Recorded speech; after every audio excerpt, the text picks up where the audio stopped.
So yeah, you gotta kind of like wiggle them a little bit, and move them around. There you go. You gotta put life into the puppet. I have an itch on my bum. I can't reach it. I'm sorry. Oh, my puppet's. No! Thank goodness there's like a puddle of water and he's a frog. Thank goodness. Okay, you guys. Okay. All right. Say woohoo, woohoo. All right. There's a reason why people who do puppets and we do not. Okay.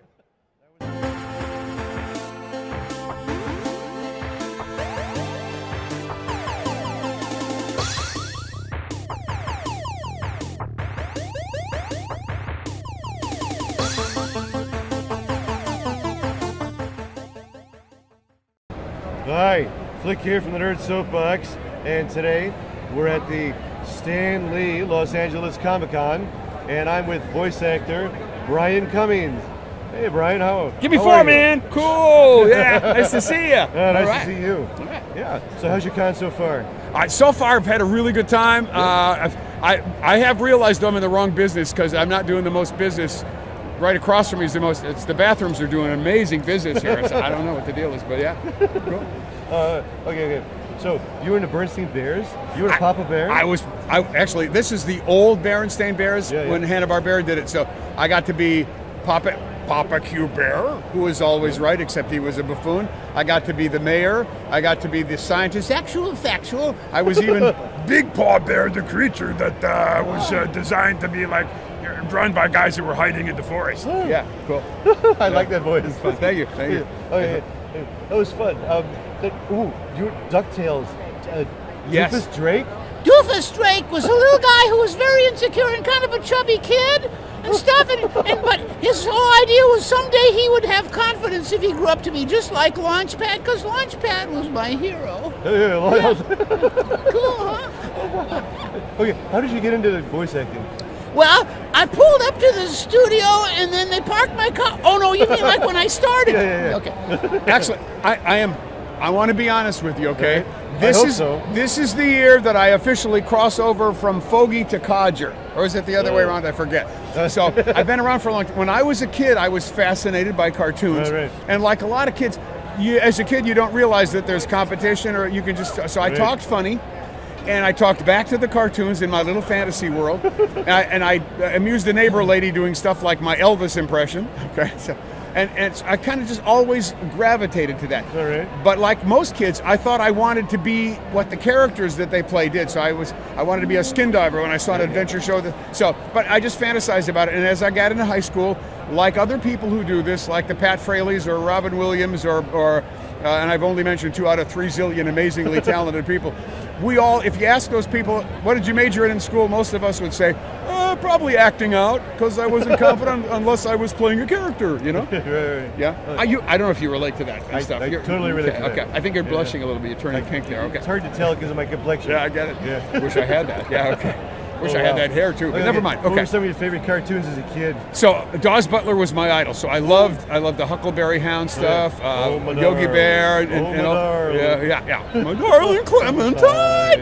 And so when I moved to Los Angeles, I worked in my little hometown of Aberdeen, South Dakota, where the first surviving quintuplets lived. So you know what my hometown was famous for. Yes. In my hometown, there was no opportunity to do the voice acting stuff. Right. And when I was in high school, the local radio station advertised for a part-time announcer, but they wanted a college kid. And my dad, who was an accordion player, and which is not a real popular thing to do unless you're Weird Al, which my dad wasn't.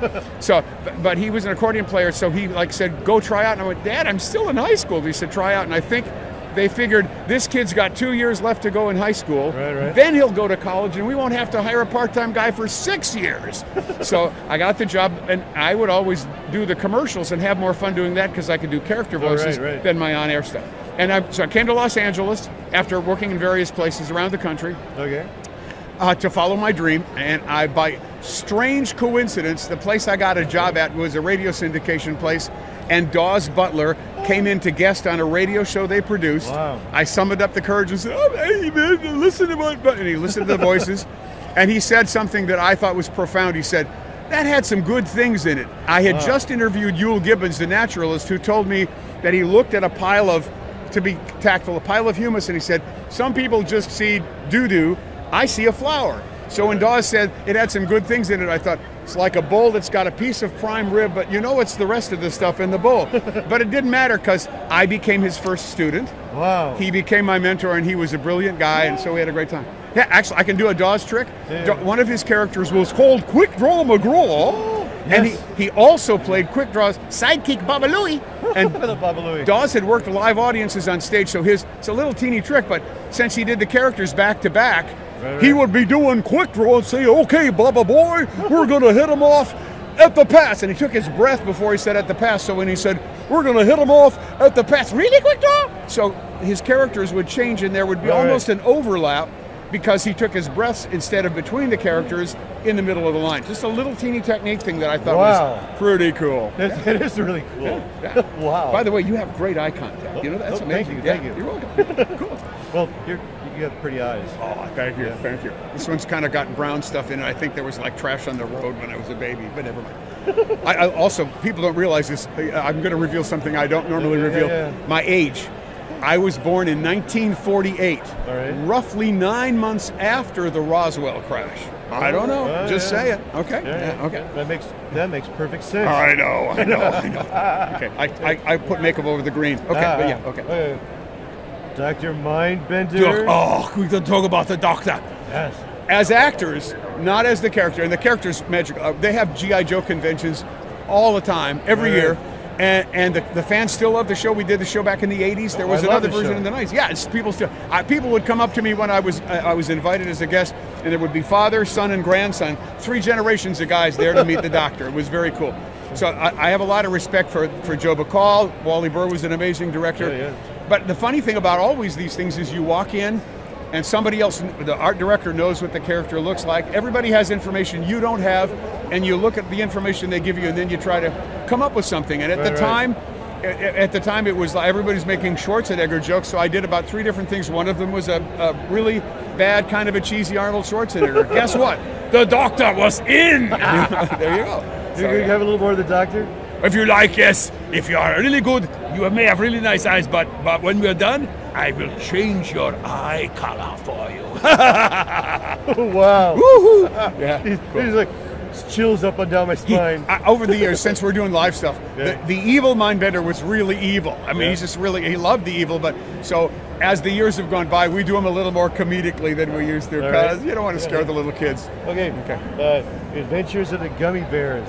I mean, were you ever on a better... I mean, that's an awesome... I mean, okay, G.I. Joe is a great cast, but the Gummi Bears cast, oh my. Well, again, when we did that stuff, nobody realized these guys would be legends, but everybody's... Corey Burton, I've known Corey Burton since he was about 17. Corey's story, unless you've had him on and he tells you, his first thing, he told me he was at Disneyland, he was still in high school, or doing a Disney job, he was in high school, he sat on the couch across from the casting director. I would never actually embarrass Jim Magon by mentioning him by name, but he sat across from the desk, and the guy looked across after about an hour and said, "Kid, are you waiting for someone?" And then Corey opened his mouth and he realized, oh, that's the actor I'm going to hire. Even in high school, he could do spot-on impersonations of guys nobody else even thought of doing, like Fred McMurray, or his Hans Conried is so good that people still do impressions of Corey Burton's impression of Hans Conried. And one time when we were at LA Studios, Hans came up to him when he was still alive, and when he heard that Corey had done impressions of him, he walked up to him and Hans said, "You know, if I'll do my Mindbender statement. If somebody impersonates me, at least you had the decency to do it well." And then he turned and walked off. Corey's like, neat. Again, all of those cast members were just phenomenal people, and we learned from Bill Scott was a genius who left us way too soon. But also the shows. The shows were so well crafted. As we sit in the panels, if you don't have a brilliant writer, then you don't have a framework to hang your show on. The writing has to be perfect. The art directing, those visuals of your character, that's part of who you are. So if you were to be, and I know you probably don't understand anything, if you were to try to be in another life a puppeteer, which obviously you're not. Oh yeah. So I puppeteer on the side. Oh, you do? Come on. Which side? This side right that's good. I can show you later. Okay, I'll look later. But if you were to do that, you realize that the voice is important, the soul is important, and the visual of the puppet make a whole being. So when we do these projects, we don't become whole beings until you put the great script, the mind of the script writer, the good character design, and the voice together. Then you have a whole character. Wow. Okay. All right. Here's a question I got to know. Okay. All right. So they call you in for an audition, right? Yes, yes. How do you know what a stove sounds like? Okay. You know, from Beauty and the Beast. That's a whole story. Yeah, And I don't want to get in trouble with anybody, but that doesn't matter. I'll still tell you anyway. Thank you. I recorded the voice of the parrot in Aladdin. All right. And the original conception of the parrot was a spy, so he squawked in public, and then he talked a little bit like John Hurt in the background. So in public, people would say, it's just a stupid parrot, and then he would share secrets with Jafar. And the experts, the people in power at B decided the way the show was skewing, it seemed a little bit old style to them, and they wanted to keep it fresh. Right. So they changed the whole concept. They hired Gilbert Gottfried, who did a wonderful job, and Robin Williams was great. But they decided to let that go. And so I was kind of, anybody would be, I had a major feature film and I got depressed. Right. Immediately thereafter, I just believe in the way that this stuff happens is there's kind of a kismet there. Immediately thereafter, I had a high and low. I got cast in Fern Gully. Yeah. That was cool because one of my former students, Andy Wong, and I were cast in a scene together, so it was great to work with a former student. Wow. Right? Okay. Yeah. Then they said, you guys' chemistry is great, so we'll have you back tomorrow and pay you for another day. Came back the second day, and they said, sorry, we have to pay you for showing up because it's the union, but Robin Williams came in last night. We didn't know we could get him. We got him. He left at about 3 in the morning, and what he did was brilliant. So we're having to cut everybody's parts down a little bit. Wow. So excited, depressed. Then I was called to Disney, and they had recorded another actor in the role of the stove, and they said, we are late in production. We don't have time to start over with the character. The character's already defined, so we're going to have these half dozen guys read the part. All right. And when you guys leave, you won't know if you got the part. We'll pay you for the session. When the movie's released in the fall, and if it's you got the part. Yeah. So I took my kids to the movie, and wow. So sometimes it's the deal. That's fantastic. Just having fun and showing up is kind of the secret. What does a stove sound like? So it was a French stove, so I did my kind of seriously character kind of French thing. So, hey, get out of my kitchen. Who do you think you are, Bobby Filet or what? Oh, that's good. That was false. Okay, sorry. Sorry. That's okay. that was funny. Okay. I like that a lot. Metal Gear Solid. Yeah. Okay. Again, always a story. I teach people to do this, and I always tell people, when you know you've got the perfect voice, when you know you are the character. Like me. Okay. Then you walk in and you're reading for somebody else, and they get to choose. I say, you can go in with your perfect voice that you know they're going to love, and when they say, yeah, okay, that's not it, what else you got? And if you only have that one voice you know they're going to love, then you're going to say, it was interesting, and go home. So I say, go in with 3 characters. Go in with your favorite and 2 others that you think might be interesting. All right. So for Metal Gear, great casting lady who will remain nameless. Joanne. Yeah, okay. Wasn't, but a nice lady. But I read for a Russian scientist. All right. Okay, which makes us think of Sokolov. Yeah. Did my kind of, again, stock kind of, not very, very smooth and very nice Russian, but as a scientist. And then I rolled out one of my favorite guys, and I like John Hurt a lot. All right. I kept trying to use him and stuff, and I ended up being able to. I'm so sorry. I think I bumped your nose. That's all right. Okay, so I did my John Hurt for the British character, and when they hired me, they said, we hired you, and I'm going, great, and said, no, we don't want that voice, we want the John Hurt voice with a slight Russian accent. Right. And so it's another thing. If anybody wants to get in this business, be prepared to be surprised. And that's a good thing, because you always have fun. If it's too predictable, it's just not exciting. So the adrenaline is great, because when bad stuff happens, you learn from it. When good stuff happens, then you get surprised. And they pay you money for it. Fantastic. Yeah. It's good. Okay. So, are any of your voices kind of like rough, hard on you, rough to do? Yes. Yeah. Where is it? We don't have them here. We sold out. All right. I did a show called Two Stupid Dogs with 2 brilliant comedians, one of them being Brad Garrett. I'm sorry. One of them being Brad Garrett, who's very tall guy. Very tall guy. And I played. And the idea for the show was, I think Donovan said that somebody was talking about a couple of strays in his neighborhood, and they said, "What's that over there in the field?" The guy said, "Oh, it's just a couple of stupid dogs." So it wasn't that they were stupid; it's that they were kind of naive. They were obsessed, of course, like all dogs are, with being scratched is part of it, but they were obsessed with bones. Oh yeah. And my character was based on a guy that somebody met who was a party drunk, who was loud and obnoxious. And I'll do my voice, but if there's a microphone guy out there somewhere, he's over here. Don't. But if this is going to be loud. So prepare, okay? Because all right. Hollywood, the character's name was Hollywood. They brought him back. I even played a woman. The voice was the same even when I played a woman who was at the graveyard burying her pet monkey. And the guys were there looking for bones. So my running gag on that show, which I thought was hilarious, was, "Now isn't that cute? But it's wrong!" Wow. And I would, you'd bleed every once in a while. That was for your crowd. Yeah, It's fun. It's fun. Was loud. People keep asking me to do that. That's ridiculous. Okay, yeah. Okay. All right. So that was the most difficult one. Yeah. What's the most fun voice? Oh. Like a voice you have the most fun with? Oh, it's like asking someone with 12. Not like your favorite, but the one you have most fun voicing. Probably the most fun voice for me would probably be, I think, Doofus. And the reason all of them are fun. It's really hard to say that and not come up with another. Yeah, but there's also Doofus would. Oh, and the other thing is, because nobody knows about it, is I like characters singing.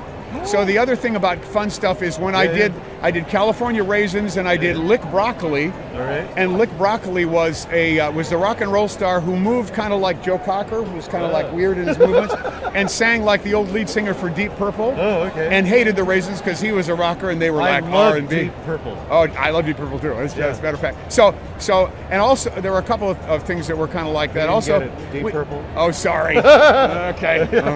I'm going to turn blue, okay, over that because I'm embarrassed. It's cold in here. Yeah, it is. Yeah. So, also, there was a show called Zazu U.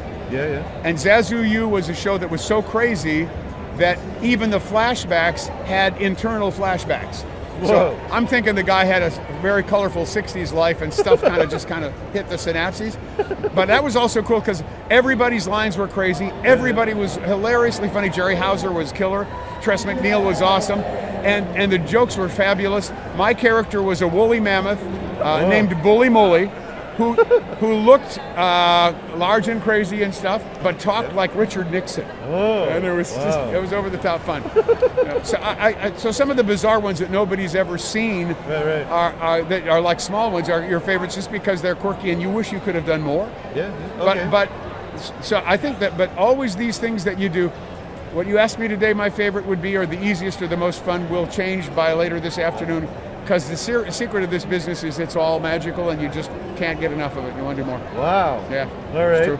Fantastic. Jeez. Thanks for talking to us today. Thank you, and I appreciate you bringing up cheese because I'm getting hungry. That's good. Did I? Hey, can we? Let's get it. Can you do a still shot, guys? Still shot. Can I stop now? Okay.